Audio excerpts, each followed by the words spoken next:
नमस्कार, मैं रामजी प्रसाद। आप देख रहे हैं नमामि। आप हमारे पीछे का नज़ारा देख सकते हैं।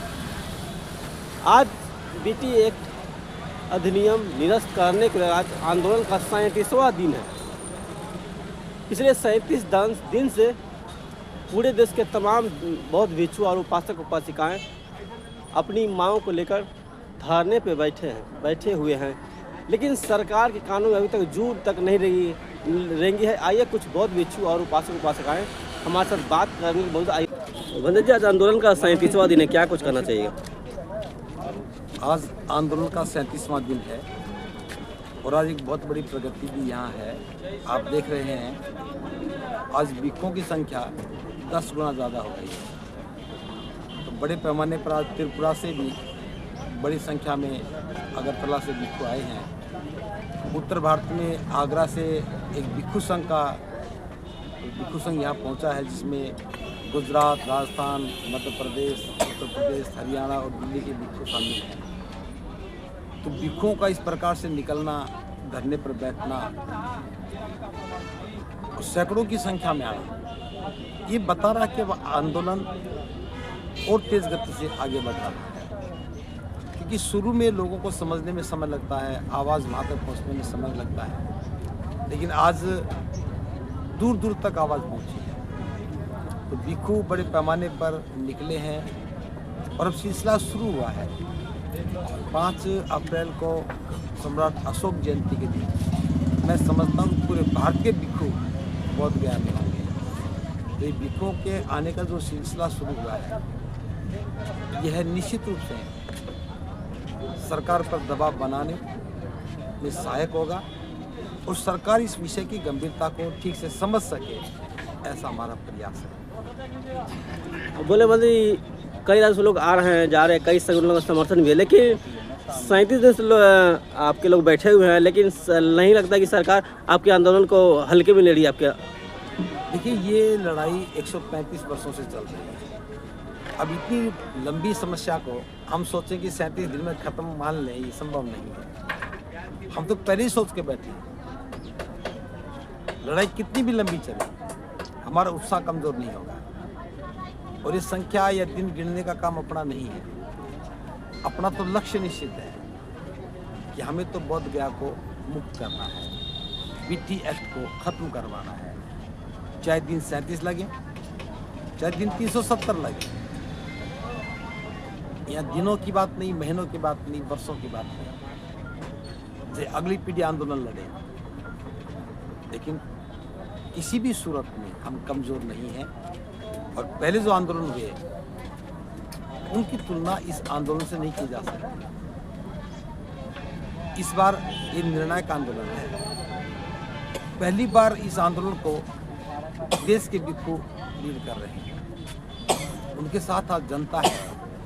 पहले भिक्षु ने नेतृत्व दिया, उनके साथ इतनी बड़ी जनता नहीं जुड़ पाई थी, क्योंकि उस समय बुद्धिज्म का प्रसार नहीं था। आज सदी 21वीं है और बाबा साहब की घोषणा साकार हो गई। बाबा साहब ने कहा था कि 21वीं सदी हमारी होगी। तो ये तो परिस्थितियाँ बन रही हैं 21वीं सदी को अपने नाम करने के लिए। और हमें पता है, जो काम 20वीं सदी में नहीं हुआ, जो 19वीं में नहीं हुआ, अब वो 21वीं में होगा। आप लोग प्रेम, करुणा, मैत्री की पालन करने वाले लोग हैं। क्या लगता है कि आप लोग प्रेम से सरकार की आपकी मांगे मान लेगी?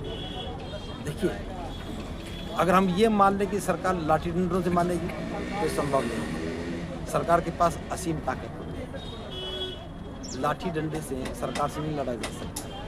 हम देश के नागरिक हैं और देश का नागरिक अपने अधिकारों के लिए सरकार से लड़ता है, कानूनी लड़ाई लड़ता है, संवैधानिक लड़ाई लड़ता है।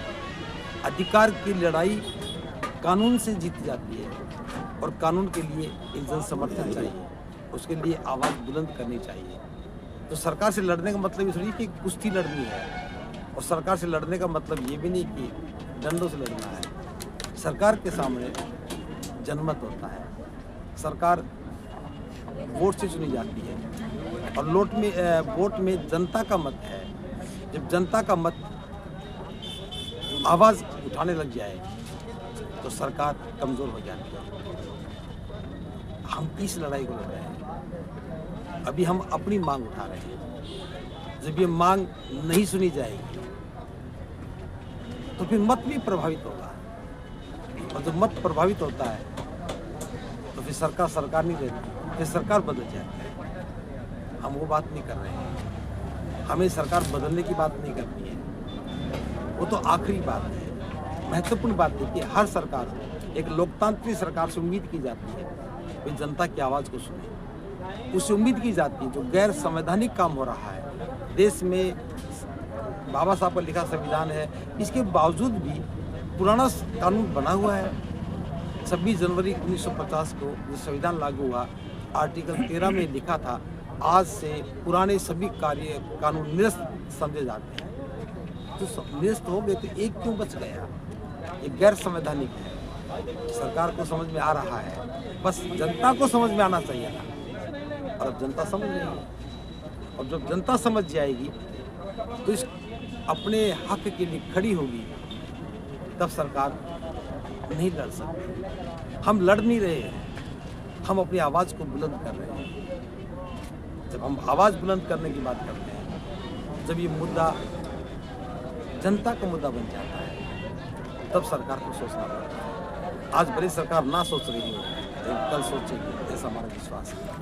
आप कानूनी लड़ाई की बात करें, आज से 135 साल पहले अनागरिक धामपाल जो थे उन्होंने भी कानूनी लड़ाई लड़ी थी। उसके बाद 1994 में भंते सुरेश देसाई ने भी कानूनी लड़ाई लड़ी थी, लेकिन उनको अल्पसंख्यक आयोग का सदस्य बना के आप लोग ठग लिया गया था।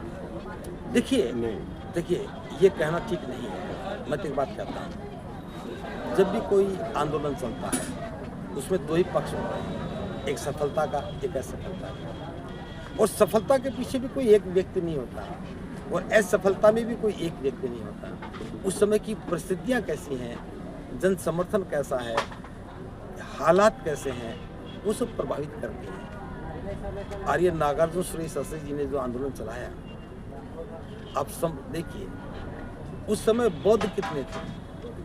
महाराष्ट्र में भी नागपुर को छोड़ दिया जाए तो कितने बौद्ध थे। और तो हिम्मत थी उनकी कि यहाँ से 2000 किलोमीटर दूर बैठे लोगों को अपने साथ ला करके बोध गया मुक्ति का आंदोलन चलाया। कितना मुश्किल था। हम दिल्ली के नज़दीक रहने वाले लोग, हमें नहीं पता था आंदोलन चल रहा है। उत्तर प्रदेश को नहीं पता था, बिहार को नहीं पता था। और आज आप देख रहे हैं, आज त्रिपुरा से 68 भिक्षु आए हैं, आगरा से लगभग 125 भिक्षु आए हैं, पहले यहाँ बैठे हैं। क्यों आए हैं? क्योंकि उन परिस्थितियों में आज की परिस्थितियों में अंतर है। हम ये नहीं कह सकते कि सुरेश ससी जी ने जो आंदोलन चलाया उसमें हार हुई। हारे नहीं, हमने एक सबक सीखा। हम उस गलती को दोबारा नहीं दोहरा सकते। और जिस परिस्थिति का वो परिणाम आया, हम उसके प्रति सजग हैं। आज ये जनता का मुद्दा है, पहले थोड़े लोगों का मुद्दा था। आज जो लोग बाबा साहब का अनुयायी है, चाहे वो देश के किसी भी कोने में बैठा है, वो बुद्ध को अपनी विरासत समझता है। पहले ये भाव नहीं था। और सरकार जितना देर करेगी उतना हमारा भला करेगी, हमारा भला करेगी। क्यों करेगी? क्योंकि हम इस लड़ाई को मजबूती देने के लिए दूर तक जाएंगे। जितने भिक्षु यहाँ आएंगे, उनके उपासक यहाँ आएंगे। जब भिक्षु लौट करके जाएंगे तो और उपासकों को समझाएंगे। आंदोलन जन आंदोलन बनेगा, और जो आंदोलन जन आंदोलन में बदलता है तब जीत होती है। अब पूरे बौद्धों के देश में समर्थन की बात कर रहे हैं आंदोलन के बारे में, लेकिन बिहार के यहाँ प्रतिनिधित्व भी नहीं दिखता है। किसने कहा? नजरिया बदलो ना। बिहार की विधानसभा में 4 विधायकों द्वारा मजबूती से मुद्दा उठाना। एक विधायक कितने लाख लोगों का प्रतिनिधित्व करता है, और उस विधानसभा में अगर 4 विधायक आवाज उठा रहे हैं तो कैसे कह सकते हो जनता साथ नहीं है? अभी तो 4 बोल रहे हैं, 40 तो बिना बोले बैठे हैं, वो भी बोल लेंगे। और अभी तो बिहार में बोल रहे हैं, सब जगह बोलेंगे। इसलिए बिहार को उस एंगल से मत देखो। अब वो बिहार नहीं है, अब ये मजबूत बिहार है। और मैं बता दूं,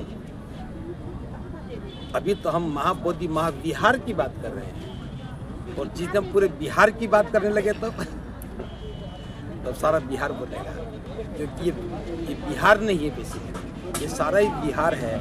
उस बिहार में ये महाविहार है।